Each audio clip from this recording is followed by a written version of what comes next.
ఎంత దుర్మార్గాలు జరుగుతున్నాయి అనటానికి ఈ రోజున వాళ్లకు కావాల్సినటువంటి ఒక పత్రికల్లోనే ఓ మంత్రి గారి నిర్వాకం ఎంత బట్టబయలుగా ఉన్నది అంటే ఓ మంత్రి ఇంతగా నగ్నంగా తన దుశ్చర్యలు చేస్తున్నాడు అనంటే అతను అధికారాన్ని అడ్డం పెట్టుకొని వేల కోట్ల రూపాయలు దండుకుంటూ పార్టీలు చేసుకుంటూ పేకాట క్లబ్బులు నడుపుకుంటూ భూదందాలు చేస్తూ ఈ రకమైనటువంటి కార్యక్రమాలన్నీ చేస్తున్నాడు అని అంటే ఆశ్చర్యంగా కూడా ఉంది. ఆశ్చర్యంగా ఆ వార్త చూస్తే ఆయన ఎవరో కూడా తెలుస్తుంది. ఆయన మా తిరుపతికి ఇన్ఛార్జి మంత్రిగా ఉన్నారంట ప్రస్తుతం.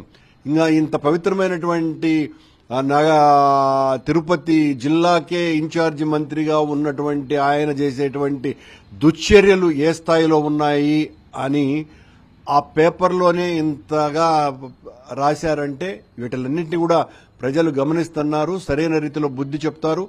ఈ నగిరి కాళహస్తిలో జరిగినటువంటి ఈ సంఘటనల మీద మొత్తం దళిత నిమ్న వర్గాలన్నీ కూడా ఏకం కావాల్సినటువంటి అవసరం ఉన్నది. వాళ్ల పక్కన మనం నిలబడతాం. వైఎస్ఆర్ కాంగ్రెస్ పార్టీ ఎళ్లవేళ్లలో వాళ్లకు అండగా ఉంటుంది అని తెలియజేస్తున్నాం.